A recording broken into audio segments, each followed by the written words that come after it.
අයිබෝවන් අද අපි මේ පැහැදිලි කිරීමෙන් කතා කරන්න යන්නේ අපේ ශ්‍රී ලංකේය ඉතිහාසයේ අභිමානයේ වගේම මිනිස් භක්තියේ උපරිම මනාවට පෙන්눔 කරන අද්විතීය නිර්මාණයක් ගැනයි.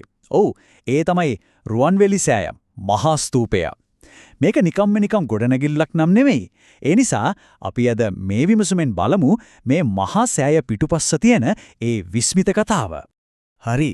අපි කතාවට බහිමු.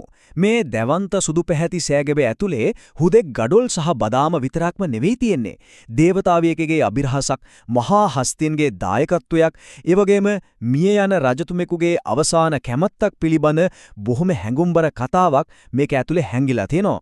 ඉතින් අපි බලමු කොහොමද මේ ජීවමාන ඉතිහාසය ගොඩනෙගුණේ කියලා. පළවෙනි කාරණය මේ ස්වර්ණමාලී කියන නමේ ආරම්භය. සාමාන්‍යයෙන් ගොඩක් අය නොදන්නවා වුණාට මේ සෑය ඉදිකරන්න කලින් මේ භූමියේ ඊටාම අලංකාර රන්තිල් ගසක් තිබිලා තියෙනවා. ඉතිහාසයේ හැටියට මේ ගසේ වැඩ සිටියේ ස්වර්ණමාලී කියන දේවතාවිය. ඉතින් දුටුගැමුණු රජතුමා තීරණය කරනවා මේ දේවතාවියට කරන ගෞරවයක් විදිහට මේ සෑයට ස්වර්ණමාලී මහා සෑය කියන නම තියන්න. ඒක හරියට මේ භූමියේ අතීතය සදාකාලිකවම ජීවමාන කරන වටේ වැඩක් නේද? දෙවනි කොටසින් අපි කතා කරන්නේ මේ පූජනීය අත්තිවාරමේ පුදුම සහගත ඉංජිනේරු තාක්ෂණය ගැන.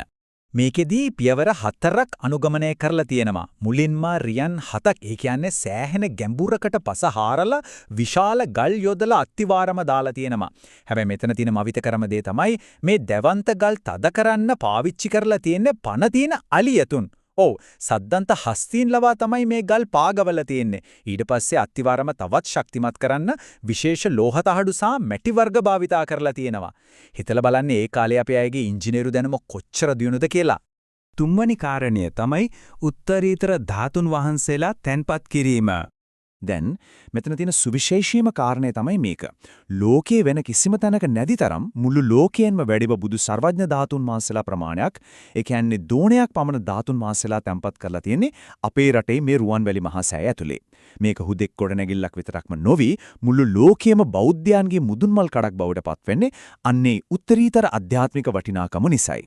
හතරවෙනි කොටස මහා සෑයේ ඇත්පවුරේ ගෘහ නිර්මාණ ශිල්පය.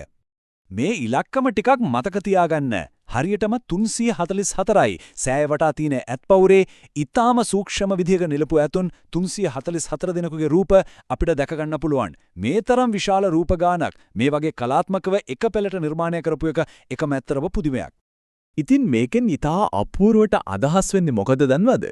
අපි කලින් කතා කළානේ අත්තිවාරම දානකොට අලි ඇතුන් ලවා ගල් පාගවපු හැටි.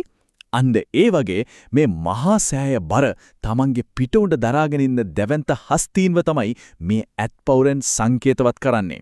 ඒ කියන්නේ මේක නිකම්ම බැම්මක් නෙවෙයි, මේ සෑය ගොඩනගන්න තමන්ගේ ශ්‍රමය දාඩිය කැප කරපු ඒ සැබෑ සතුන්ට දක්වන සදාකාලික උපහාරයක්. පස්වෙනි සහ අවසාන කොටස. රජතුමාගේ අවසාන දැක්ම.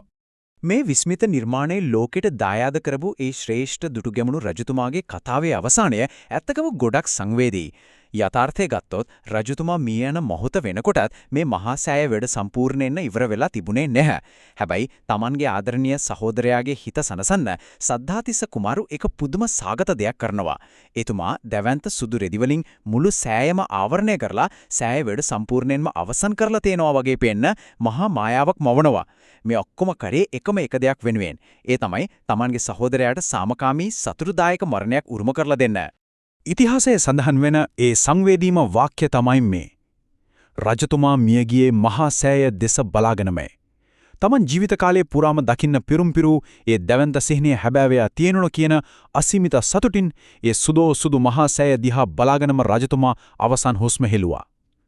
Tamanගේ ජීවිතයේ ලොකුම බලාපොරොත්තුව ඉෂ්ට වුණා කියන ඒ සැනසීම එතුමාගේ මරණය තුළ තිබුණා කියලා අපිට විශ්වාස කරන්න පුරුවන්.